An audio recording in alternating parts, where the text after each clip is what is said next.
गांव की कहानी। श्रापित गांव की कहानी।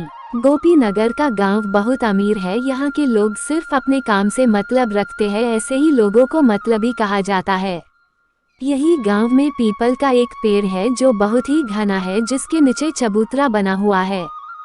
सब लोग हंसी खुशी से रहते थे, लेकिन एक दिन भिखारन बुढ़िया भीख मांगते हुए गोपीनगर गांव पहुंच जाती है। वह मोहन के दरवाजे पर जाती है और भीख मांगती है। बुढ़िया, बेटा कुछ खाना दे दो, भूख लगी है, भगवान आपको और धन देंगे। मोहन, सुबह सुबह भीख कौन मांगता है काम पर जाने के समय। जाओ आगे, अभी मैं काम पर जा रहा हूँ। बाहर की आवाज सुनकर अंदर से कमला बाहर आई। कमला, रुको, मैं इनके लिए कुछ खाना लाई हूँ। बुढ़िया, भगवान तुम्हारा भला करे। बुढ़िया खाना लेकर चली जाती है।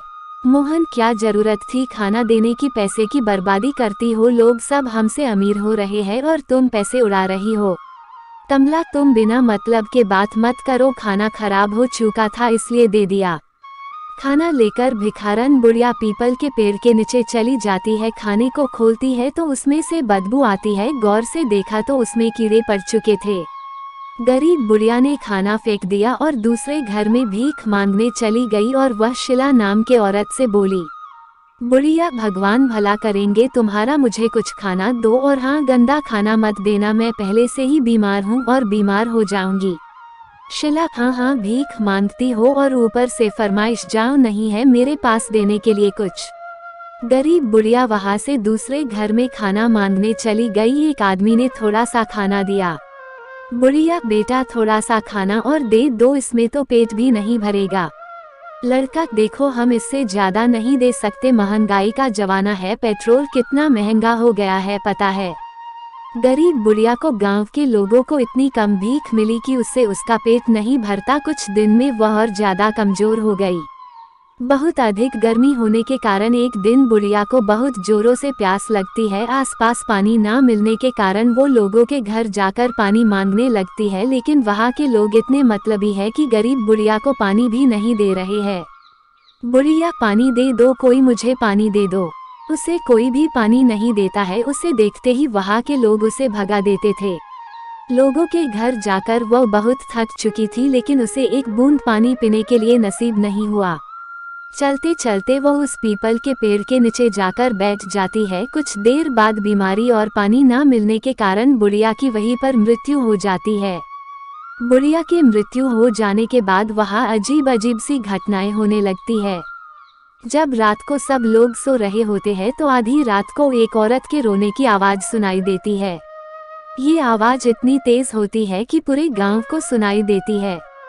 रोने की आवाज के साथ साथ चीखने चिल्लाने की आवाज भी आने लगती है, जिससे लोग और भी ज्यादा डरने लगते हैं।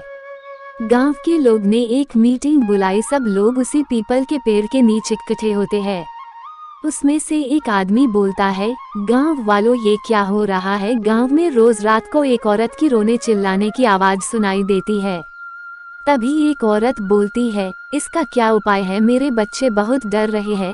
तभी एक दूसरा आदमी बोलता है, सभी लोग रात को अपने अपने घरों में हनुमान चालीसा बजाओ। इसके बाद आवाज आनी बंद हो गई। लेकिन एक दिन मोहन उस पीपल के पेड़ के नीचे से जा रहा था कि उसकी कार खराब हो गई। पीपल के पेड़ के नीचे से जो गुजरता था तो उसकी तबीयत खराब हो जाती थी और उसे तेज बुखार हो जाता था। तो कभी हंसने की आवाज, तो कभी रोने की आवाज, तो कभी किसी की बात करने की आवाज आती है। ये सारी बातें लोगों के डर को अंदर से और ज्यादा बढ़ाती जा रही थी। एक दिन अचानक गांव में पीपल के पेड़ के पास में रहने वाला एक व्यक्ति कुछ दिनों से लापता हो जाता है। सुबह उस व्यक्ति का मृत्यु शरीर पीपल के पेड़ के नीचे पड़ा हुआ मिलता है।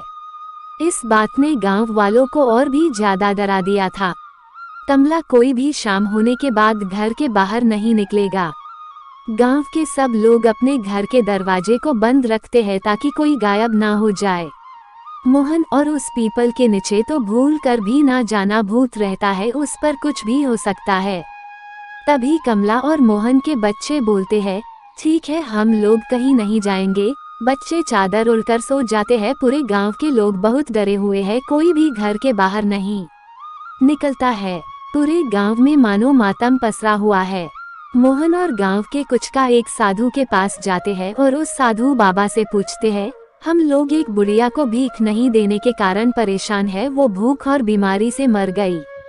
बाबा, ये सब जो भी हो रहा है उसमें तुम सब गांव वालों की ही गलती है। तुमने एक बीमार और गरीब बुढ़िया को अपने लालच और निर्दयता के चलते मार डाला। तुम लोग उसे 2-4 रोटी भी नहीं दे सके, जिसके कारण उस गरीब बुढ़िया की जान चली गई और वो अब अपना बदला ले रही है। गांव वाले डर जाते हैं और साधु बाबा से पूछते हैं, क्या इसका कोई इलाज नहीं है बाबा जी? बाबा, हवन पूजा का इंतजाम करना होगा, तब शायद कुछ हो सकता है। तब सभी गांव वाले बोलते हैं कि ठीक है, हम सब तैयार है। हवन पूजन शुरू हुआ। साधु के मंत्र उपचार से चुड़ैल प्रकट हुई। चुड़ैल, ये साधु तुम क्यों इस मामले में पड़ रहे हो? तुम अपने रास्ते चले जाओ, वरना तुम्हें भी मौत मिलेगी। बाबा, देखो, इंसान से गलती हो जाती है, तुम बताओ तुम्हें क्या चाहिए? तुम्हारे नाम का मंदिर बनवा देते हैं, लोगों को परेशान करना छोड़ दो। चुड़ैल हंसते हुए बोलती है, जिंदे पर तो कुत्ते से भी ज्यादा बुरा व्यवहार किया और अब देवी देवताओं की बराबरी दे रहे हो। मैं उस लायक नहीं हूँ, मैं चुड़ैल हूँ चुड़ैल। बाबा, कुछ तो उपाय होगा जिससे कि तुम गांव वालों को छोड़ दो। चुड़ैल, एक उपाय है, इन सब पापियों को गांव छोड़ना पड़ेगा, वरना सब मारे जाएंगे। और साधु तुम भी चले जाओ, क्योंकि गुनहगारों के साथ बेगुनाह भी मारे जाते हैं। इस गांव को मेरा श्राप है कि जो भी इस गांव में रहेगा वो मरेगा जैसे मैं मरी थी।